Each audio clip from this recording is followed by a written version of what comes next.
Hello students, welcome to Talanta physics.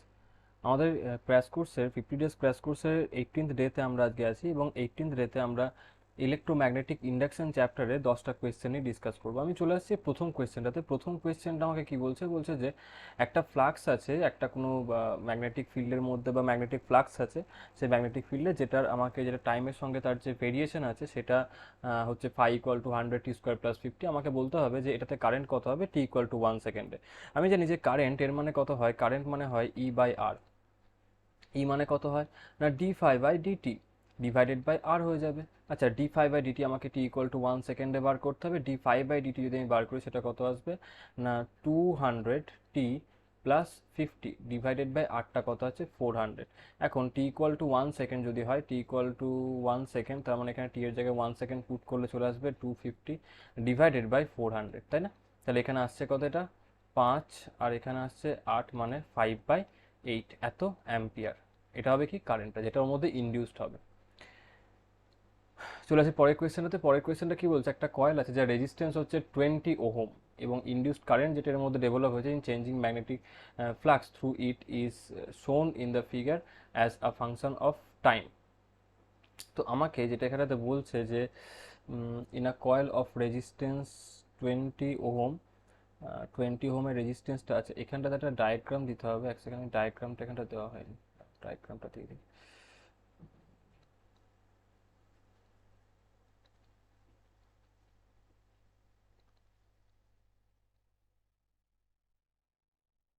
হুম, তো এখানটাতে যে ইনডিউসড কারেন্টটা আছে, সেই ইনডিউসড কারেন্টটার যে ভেরিয়েশনটা সেটা আমাকে দেখানো হয়েছে। এখানটাতে আমাকে বলতে হবে যে ম্যাগনেটিক ফ্লাক্সের চেঞ্জ কত হয়েছে। দেখো, আমরা এটা জানি যে যখনই আমরা বললাম, একটু আগে আমরা একটা সলভ করলাম না কোয়েশ্চেন, যে সেই কোয়েশ্চেনে আমাকে আমরা দেখলাম যে সেই ক্ষেত্রে আই মানে কত হয় না, আই মানে হচ্ছে d∅/dt ডিভাইডেড বাই আর, তাই না? তো এখান থেকে আমি এটাও তো বলতে পারি যে d∅/dt এর মানে কি না, এর মানে হচ্ছে আই ইন্টু আর। আর এখান থেকে তাহলে আমি বলতে পারি যে d∅ এর মানে কি না আই ডিটি আর ইন্টু আর। এখন যদি আমি ইন্টিগ্রেট করে দিই, তাহলে আইডিটির ইন্টিগ্রেশনটা করছি কেন কি কারেন্টটা চেঞ্জ করছে বলছে, তাহলে আমি এটা থেকে বলতে পারি যে আইডিটির যে গ্রাফ হবে তার সঙ্গে আর কে মাল্টিপ্লাই করলে আমরা কি পাবো না d∅ মানে ডেল্টা ফাই পেয়ে যাবো, তাই না? তাহলে এখান থেকে আমি বলতে পারি যে ডেল্টা ফাই তার মানে কত হচ্ছে না আর into area under IT curve. তো আইটি কার্ভের আন্ডারের এরিয়াটা কত আসছে, এই এরিয়াটা কত আসবে না হাফ ইন্টু 0.1 ইন্টু 2। তো এটা চলে আসবে তোমার কাছে 0.1। তাহলে ভ্যালু পুট করো এখানটাতে, আরটা কত বলেছে 20 × 0.1, তার মানে আনসার হয়ে যাবে তোমার এখানটাতে 2 এত ওয়েবার। চলে আসি পরের কোয়েশ্চেনে। কোয়েশ্চেন নাম্বার 3 কি বলছে, কোয়েশ্চেন নাম্বার 3 বলছে একটা সেমি সার্কুলার আর্ক আছে যার রেডিয়াস হচ্ছে আর, এটাকে আমরা ভি ভেলোসিটি নিয়ে মুভ করাচ্ছি। আমাকে বলতে হবে যে ইনডিউস ডিএমএফটা কত হবে এই যে আর্কটা আছে এই আর্কের মধ্যে। তো আর্কের মধ্যে যখন আমরা বলি ইনডিউস ডিএমএফ, তো আর্কের মধ্যে ইনডিউস ডিএমএফ যখন বার করতে হয় সবসময় মাথায় রাখবে যে যখনই আমরা ইনডিউস ডিএমএফ এর কথাটা বলি, যদি আমি কোনো একটা জিনিসকে বা কোনো একটা লুককে আমি একটা কোনো ম্যাগনেটিক ফিল্ডের মধ্যে দিয়ে মানে কোনো একটা থিটা অ্যাঙ্গেলে তাকে আমি মুভ করিয়ে নিয়ে যাই, তো সেই ক্ষেত্রে তার মধ্যে যে ইনডিউসড ইএমএফ হয় তার ফর্মুলা কত হয়, তার ফর্মুলা হয় বিএলভি সাইন থিটা। বিএলভি সাইন থিটা তোমাদের আশা করছি মনে আছে এই জিনিসটা, তাই না? যদি বিএলভি সাইন থিটা হয় এখানটাতে, এখানটাতে ম্যাগনেটিক ফিল্ড যেটা আমাকে বলেছে, ম্যাগনেটিক ফিল্ডটা কি বলছে, সেমি সার্কুলার আর্ক আছে পুলড উইথ ভেলোসিটি দিস। আচ্ছা, এখানে ম্যাগনেটিক ফিল্ডটাকে লিখে নেবে, ম্যাগনেটিক ফিল্ডটা ক্রস দেওয়া আছে, ঠিক আছে? তো ভিতর দিকে ম্যাগনেটিক ফিল্ডটাকে আমরা দিয়ে দিয়েছি, ঠিক আছে? এরকমভাবে ম্যাগনেটিক ফিল্ড আছে। তো যখন আমি একে এই ম্যাগনেটিক ফিল্ডের মধ্যে নিয়ে যাচ্ছি, ম্যাগনেটিক ফিল্ডের মধ্যে নিয়ে যাচ্ছি, আচ্ছা মনে রাখবে কিন্তু এটাকে আমি এরকমভাবে নিয়ে যাচ্ছি না যে ম্যাগনেটিক ফিল্ড ভিতর দিকে আর তার সঙ্গে 30 ডিগ্রি অ্যাঙ্গেল করে একটা কোনো মানে এই দিকে ম্যাগনেটিক ফিল্ড আর এরকমভাবে নিয়ে যাচ্ছি তা কিন্তু নয়। আমরা ম্যাগনেটিক ফিল্ডের মধ্যে ঢুকছি এটাকে নিয়ে, কারণ ম্যাগনেটিক ফিল্ডের মধ্যে ঢুকলাম ভি স্পিড নিয়ে এবং 30 ডিগ্রি অ্যাঙ্গেল করে। তার মানে সেই ক্ষেত্রে আমি বলতে পারি যে এদের যে ইএমএফটা আসবে তার ফর্মুলা কত হয় না বি এল, এলটাকে বলা হয় L effective into V into sine theta. Beta কত বলেছে, বিটা আমাকে বলা আছে এখানটাতে induced EMF in the arc is, এখানটাতে বিটাকে বি ধরে নাও। আর এল এফেক্টিভ, এল এফেক্টিভ মানে যে দুটো এন্ড আছে না, দুটো এন্ডের মধ্যে তোমার ডিস্টেন্সটা, তো এফেক্টিভ ডিস্টেন্স কত হবে এখান থেকে স্ট্রেট ডিস্টেন্সটা 2r, কারণ এই পোর্শনটা শুধু আর রেডিয়াসটা, তাহলে কত হবে 2r ইন্টু ভিটা, তো ভি থাকবে সাইন থিটা মানে কত সাইন 30 ডিগ্রি মানে কত আসবে হাফ। তো আনসার হয়ে যাবে এখানটাতে বি আর ভি, এটা আসবে ইনডিউসড ইএমএফটা। চলে আসে এবার কোয়েশ্চেন নাম্বার ফোরে বলছে একটা ট্রান্সফর্মার আছে যেটাকে আমরা একটা লাইট জ্বালানোর জন্য ইউজ করব, যে লাইটটা হচ্ছে 200 ভোল্ট অ্যান্ড 200 ওয়াট 110 ভোল্ট। এই ল্যাম্পটাকে জ্বালাতে হবে এবং এটাকে আমি কানেক্ট করছি 220 ভোল্ট মেন্সের সঙ্গে। তো আমাকে বলতে হবে এটার এফিসিয়েন্সি কত যদি মেন কারেন্টটা 1 অ্যাম্পিয়ার হয়।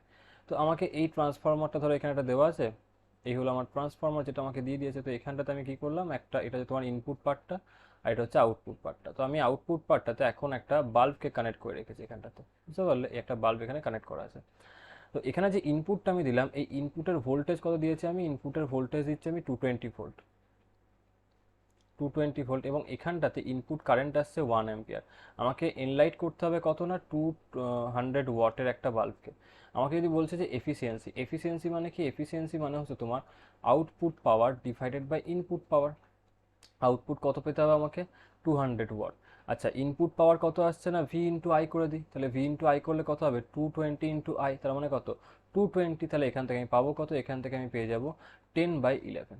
তো এটা অলমোস্ট ওই মানে অলমোস্ট তোমার 90%-এর কাছাকাছি ভ্যালু আসবে এফিসিয়েন্সিতে, যদি আমি এটাকে এখন ইন্টু 100 করে দিই, বুঝতে পারলে? চলে আসছি কোয়েশ্চেন নাম্বার 5। কোয়েশ্চেন নাম্বার 5টা কি বলছে? একটা লং সলিনয়েড আছে যার মধ্যে টার্নস তোমাকে বলা আছে যে 500 টার্নস, এবং এর মধ্যে কারেন্ট যেটা ফ্লো করছে সেটা হচ্ছে 2 অ্যাম্পিয়ার। আমাকে বলতে হবে যে flow through the magnetic flux linked to it is this, then the self inductance of the solenoid will be. তো আমরা জানি যে এখানটাতে যে কোনো একটা সলিনয়েডের ক্ষেত্রে যে ফ্লাক্স হয় that is equal to L into I, তাই না? এটাই তো হয় ফ্লাক্স, যেটা হয় সেটাকে আমরা কি বলি? যে এল ইন্টু আই, তাই না? যখন আমরা বলছি যে ফ্লাক্স এর মানে হচ্ছে এল ইন্টু আই, তার মানে আমাকে এখানে যে ফ্লাক্সের ভ্যালুটা বলা আছে এইখানটাতে, বুঝতে পারলে? এখানে যে ফ্লাক্সের ভ্যালু আমাকে বলা আছে, সেই ফ্লাক্সের ভ্যালুটা হচ্ছে কত? দ্যাট ইজ 4 × 10⁻³ তাই না? এটা আমাকে বলা আছে।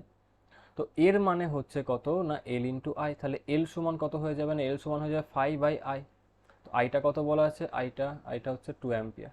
তাহলে আমার আনসার কত আসবে? এলটা 2 × 10⁻³ এত হেনরি, কিংবা এটাকে তুমি 2 মিলি হেনরিও বলতে পারো। চলে আসো কোয়েশ্চেন নাম্বার 6-এ। কোয়েশ্চেন নাম্বার 6-এটা কি বলছে? একটা বার ম্যাগনেট আছে যেটাকে আমরা ভার্টিক্যালি ড্রপ করলাম একটা লং কপার টিউবের মধ্যে। তাহলে এর যে অ্যাক্সিলারেশন আছে সেই অ্যাক্সিলারেশনটার মধ্যে কি চেঞ্জ হবে তোমাকে সেটা বলতে হবে। তো যদি আমি একটা কোনো বার ম্যাগনেটকে একটা কোনো কপার টিউবের মধ্যে অ্যাক্সিলারেট করাতে মানে ড্রপ করে দিই, তাহলে সেই ক্ষেত্রে হবে এটা যে দেখো, ধরো এই হলো একটা বার ম্যাগনেট যাকে আমি একটা কপার টিউবের মধ্যে এখানটাতে আমি ফেলে দিলাম, ঠিক আছে? একটা বার ম্যাগনেট এখানটাতে আমি ফেলে দিলাম। তো যদি বার ম্যাগনেটটাকে আমি এদিকে ফেলি, তো অবভিয়াসলি দেখো এ যখন নিচের দিকে আসবে, তাই না? এর যে কোনো একটা লুপ, ধরো আমি ধরলাম একটা সাউথ পোল যেখান থেকে ম্যাগনেটিক ফ্লাক্সগুলো বেরোচ্ছে। তো এখানে এই যে তোমার লুপটা আছে, এই কপার যে টিউবটা, এর মধ্যে একটা এমন ডিরেকশনে কারেন্ট ফ্লো হওয়া শুরু হবে যাতে করে এটা এর ফ্লাক্সগুলোকে অপোজ করতে পারে। অপোজ করার জন্য কি করবে না, যেহেতু একে ফ্লাক্স অপোজ করতে হবে, তো এর মধ্যে এরকমভাবে তোমার কারেন্ট ফ্লো করা স্টার্ট করবে, বুঝতে পারলে? মানে এইভাবে কারেন্টটা ফ্লো করতে স্টার্ট করবে এর মধ্যে। তো যদি এরকমভাবে কারেন্ট ফ্লো করতে স্টার্ট করে, তার মানে আমি বলতে পারি এর জন্য ফ্লাক্সটা এখন আপওয়ার্ড এরকমভাবে বেরোবে। আর এই ফ্লাক্স যে বা ফিল্ড লাইন্সগুলো সেটা কি করবে না, একে অপোজ করবে। এই অপোজ করার জন্য কি হবে, এর যে অ্যাক্সিলারেশন সেটা কমতে শুরু করবে। তো এখানে কয়েকটা অপশন ছিল, সেই অপশনগুলো আমি লিখিনি। অপশনগুলো এটা ছিল যে অ্যাক্সিলারেশন ডিক্রিজ করবে, অ্যাক্সিলারেশন কনস্ট্যান্ট থাকবে, কিংবা কনস্ট্যান্ট ডিক্রিজ করবে এবং ফাইনালি জিরো হয়ে যাবে। তো আনসার কোনটা হবে না? আনসার হবে তোমার কনস্ট্যান্টলি ডিক্রিজ করবে এবং ফাইনালি সেটা জিরো হয়ে যাবে, কারণ একে কনস্ট্যান্ট অপোজিশন ফেস করতে হবে। চলে আসো কোয়েশ্চেন নাম্বার 7টাতে। কোয়েশ্চেন নাম্বার 7টা কি বলছে? একটা কপারের ডিস্ক আছে যার রেডিয়াসটা হচ্ছে 5 সেন্টিমিটার। এবার এটাকে আমরা কি করলাম? রোটেট করছি। রোটেট করছি কি নিয়ে? একটা ম্যাগনেটিক ফিল্ডের মধ্যে B equal to 0.2 gauss with 20 revolution per second, then what will be the potential difference across the periphery and the centre of the disc. তো ঘটনাটা কি করা হয়েছে দেখো, একটা ডিস্ক নিয়েছি আমরা, ঠিক আছে? এই ডিস্কটাকে আমরা কি করছি? এই ডিস্কটাকে আমরা রোটেট করছি, এবং এখানটাতে যখন আমরা রোটেট করছি এখানে আমরা কিছু ম্যাগনেটিক ফিল্ড এখানে দিয়ে রেখেছি। এই যে ম্যাগনেটিক ফিল্ড এখানে এরকমভাবে দেওয়া আছে। তো এবার এই যে ডিস্কটা আছে, এই ডিস্কটার রেডিয়াসটা সেটা হচ্ছে তোমার হচ্ছে 5 সেন্টিমিটার। বি এর যে ভ্যালু সেটা কত দেওয়া আছে? 0.2 গস, ঠিক আছে? যখন এটা হবে মনে রাখবে যে এর একটা ফর্মুলা হয় যে ইএমএফ ইনডিউসড, এই দুটো পোর্শনের মধ্যে যে ইএমএফ ইনডিউসড হবে সেটা কত হবে না, এই দুটো পোর্শনের মধ্যে ইএমএফ যেটা ইনডিউসড হয় তার ফর্মুলা হয় B R square omega divided by 2। B এর ভ্যালু আমাকে বলা আছে এখানটা 0.2 গস, এটাকে আমাকে টেসলায় কনভার্ট করতে হবে, ইন্টু 10⁻⁻4 করে দিলাম। আচ্ছা তারপর কি বলছে, ওমেগাটা বলা আছে 20 রিভলিউশন পার সেকেন্ড, রেডিয়ান পার সেকেন্ডে আনতে হবে, তাহলে ইন্টু 2 পাই করে দিলাম, ইন্টু আর স্কোয়ার, আরটা কত বলা আছে 5 সেন্টিমিটার, তাহলে 5 ইন্টু 10⁻⁻2 এটার স্কোয়ার করে দিলাম, হোল ডিভাইডেড বাই 2। এটা সলভ করো, সলভ করলে তুমি পেয়ে যাবে এখানটাতে 100 পাই ইন্টু 10⁻⁻6, মানে হচ্ছে তোমার পাই মাইক্রোভোল্ট। এটা হবে তোমার কাছে আনসারটা। ক্লিয়ার?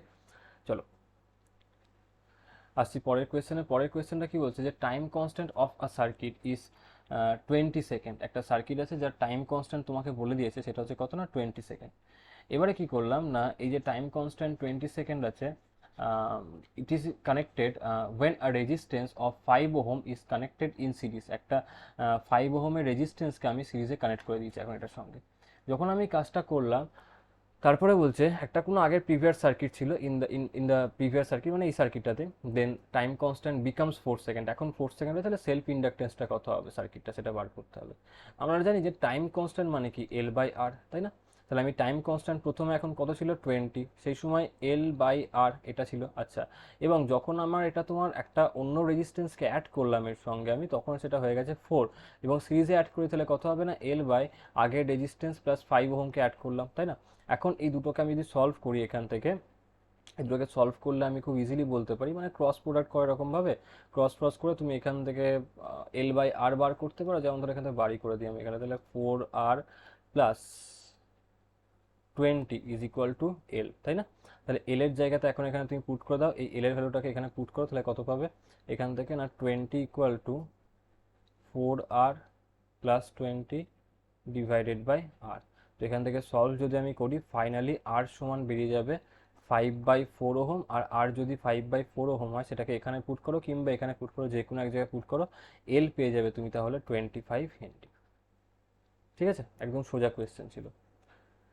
এবার আসছি কোয়েশ্চেন নাম্বার 9টাতে। কোয়েশ্চেন নাম্বার 9টাতে কি বলছে, বলছে যে এখানটাতে একটা স্কোয়ার লুপ আছে, যার মধ্যে আমি যে লুপটাকে এই ম্যাগনেটিক ফিল্ডের মধ্যে এন্টার করাচ্ছি, আমাকে তার ফ্লাক্সের চেঞ্জ বলতে হবে কীরকমভাবে হবে। যদি আমি ফ্লাক্সের চেঞ্জটাকে দেখি টাইমের সঙ্গে, তো দেখো প্রথমত যখন এটা এন্টার করবে তখন এই ম্যাগনেটিক ফিল্ডের ভেতরের এর যে এরিয়া তার পরিমাণ বাড়বে এবং কনস্ট্যান্ট রেটে বাড়বে, কেন কি স্পিডটা কনস্ট্যান্ট। যত কনস্ট্যান্ট রেটে যেহেতু বাড়বে, তার মানে আমি বলতে পারি এই পুরোটা যখন এখান থেকে ঢোকা স্টার্ট করলো ম্যাগনেটিক ফিল্ড এবং পুরোটা যখন এর ভেতরে ঢুকে যাবে, সেই ক্ষেত্রে তার আর এরিয়ার চেঞ্জ হবে না এখান থেকে শুরু করে এই অবধি, কেন কি এর মধ্যে যতটা এরিয়া চলে আসার এর মানে পুরো এরিয়াটা সে তো এন্টার করে গেছে, তাই না? তো সে তার মানে তখন ওর ফ্লাক্সটা কনস্ট্যান্ট হবে, তার আগে অবধি কনস্ট্যান্ট রেটে বাড়বে। তো কত টাইম অবধি বাড়বে না, যত টাইম লাগবে পুরোটা এন্টার করতে। ভি স্পিড নিয়ে এল লেন্থ এন্টার করতে টাইম কত লাগবে না, ভি স্পিড নিয়ে এল লেন্থ এন্টার করতে তার টাইম লাগবে তোমার এল বাই ভি। ঠিক আছে, এবং তারপরে থ্রু আউট সেটা কনস্ট্যান্ট থাকবে কতক্ষণ না এই এল ড্যাশ অবধি, পুরো এল ড্যাশ রিজন অবধি কনস্ট্যান্ট, তাই না? তাহলে এটাকে আমরা কি বলছি, এই টাইমটা কত না এল ড্যাশ বাই ভি। এরপরে যখন সেটা আস্তে আস্তে এখান থেকে বেরিয়ে চলে যাবে, তখন সেই ফ্লাক্সটা কমতে শুরু করবে এরকম। বুঝতে পারলে? তো এটা হলো তার গ্রাফটা। চলে আসছে আমি পরের কোয়েশ্চেনটাতে। পরের কোয়েশ্চেনটা কি বলছে, in the previous question draw the graph of the induced current. যদি তুমি আগের কোয়েশ্চেনটাকে দেখো, তো তাহলে তুমি বলতে পারো যে এই যে আগেরটাতে প্রথম যে হাফটা ছিল, মানে up to L by V যে টাইমটা ছিল, এল বাই ভি টাইম অবধি কী ছিল, তার মধ্যে কনস্ট্যান্ট রেটে ফ্লাক্সটা ইনক্রিজ করছিল। যেহেতু কনস্ট্যান্ট রেটে ফ্লাক্স ইনক্রিজ করছে, তার মানে সেই রেটেই তার ইএমএফ ইনক্রিজ করছে, সেই রেটে তার কারেন্টও ইনক্রিজ করবে। অর্থাৎ আমি বলতে পারি যে কারেন্ট এর মানে কি না EMF induce divided by resistance, resistance তো কনস্ট্যান্ট, তার মানে আমি বলতে পারি যে I is proportional to EMF induce. তো প্রথমটাতে আমি দেখছিলাম ইএমএফ ইনডিউস মানে কি, ইএমএফ ইনডিউস মানে তোমার ডি ফাই বাই ডিটির সঙ্গে প্রপোর্শনাল থাকবে, তাই না? কারণ ইএমএফ মানে ডি ফাই বাই ডিটি, আর ডি ফাই বাই ডিটি মানে কি, the slope of the phi t curve. এখন প্রথমটাতে ফাইটি কার্ভের স্লোপ কি ছিল, কনস্ট্যান্ট ছিল, তাই না? তো কনস্ট্যান্ট হয়ে গেলো। তারপরের হাফটাতে এখান থেকে শুরু করে এল বাই ভি অব্দি তোমরা প্রত্যেকে আগের গ্রাফটাকে ড্র করে কম্পেয়ার করবে। আমার মনে আছে গ্রাফটাতে আমি লিখে দিচ্ছি এখানটাতে, আগের গ্রাফটা আমার পুরোপুরি ক্লিয়ার আছে মাথায় যে কী হয়েছিল। তো এল বাই ভি অব্দি কী ছিল, তার মধ্যে দেখো স্লোপটা কী ছিল, দেখো এল বাই ভি অব্দি তার যে স্লোপটা ছিল সেটা কিন্তু কনস্ট্যান্ট, মানে জিরো স্লোপ ছিল, তাই না? এখানে কনস্ট্যান্ট স্লোপ ছিল, তো কারেন্টটা কি আসবে কনস্ট্যান্ট। তারপরে জিরো স্লোপ মানে কারেন্টটা জিরো, তারপর নেগেটিভ হচ্ছে তার স্লোপটা মানে, এবং কনস্ট্যান্ট, তার মানে নেগেটিভ অ্যান্ড কনস্ট্যান্ট কারেন্ট পাবো। তাহলে এই ক্ষেত্রে আমি কি পেয়ে যাব না, এই ক্ষেত্রে এল বাই ভি থেকে এল ড্যাশ বাই ভি এই অবধি কারেন্ট জিরো, এবং তারপরে কি হবে না কারেন্টটা কনস্ট্যান্ট হয়ে যাবে নেগেটিভের দিকে। বুঝা গেল? তো thanks for watching this video. আমরা পরের ভিডিওতে এসি কারেন্ট নিয়ে ডিসকাস করবো। আশা করছি তোমাদের আজকের ভিডিও খুব ভালো লেগেছে। এসি কারেন্টটাকে একটুখানি তোমরা পড়াশোনা করে রাখবে, তার ফর্মুলাসগুলোকে দেখে রাখবে, যাতে করে আমাদের 19 ডেতে তোমরা ভিডিওর সঙ্গে পার্টিসিপেট করতে পারো। আশা করছি তোমাদের এই ভিডিওগুলো খুব ভালো লাগছে, তোমরা যথেষ্ট পরিমাণে এনজয় করে এই ভিডিওগুলোকে দেখছো, এবং আশা করছি তোমরা অনেক কিছু শিখতেও পারছো। তো এই 50 ডেজ ক্র্যাশ কোর্সের আমাদের যেরকম কথা বলা আছে, যে তোমাদেরকে যেটা আমরা বলেছি, যেটা আমরা তোমাদের কাছে একটা কি বলবো মানে কনভে করেছি অলরেডি, যে 500 কোয়েশ্চেন্স তোমরা খুব ইজিলি সলভ করে ফেলবে এই 10টা করে। তো সেটা তখনই করতে পারবে যখন তোমরা এই ক্লাসগুলো হওয়ার আগে, যেই কারণে আমি ক্লাসের শেষে বলে দিচ্ছি, ভিডিওগুলোর শেষে, যে পরের দিনকে কোন ভিডিও নিয়ে ডিসকাস করবো। এর একটাই উদ্দেশ্য, যে যাতে করে তোমরা সেই ভিডিওটার হওয়ার আগে তোমরা সেটা সম্বন্ধে পড়াশোনা করে রাখতে পারো, এবং ভিডিওটার সঙ্গে ভিডিওটা তুমি পার্টিসিপেট করতে পারো। এমন নয় যে তুমি জাস্ট ভিডিওটাকে দেখলে, তুমি ভিডিও দেখবে, প্রবলেম দেখবে, পজ করে নিজে ট্রাই করবে, তারপরে তুমি আবার অন করে দেখবে যে আমার আনসারের সঙ্গে তোমার আনসারটা ম্যাচ করলো কিনা। তবেই এখান থেকে কিছু আউটপুট তুমি ভালোভাবে পেতে পারবে। So thanks for watching again. পরের ভিডিওতে আমাদের আবার দেখা হচ্ছে নতুন একটা টপিক, এসি কারেন্টের 10টা কোয়েশ্চেন নিয়ে।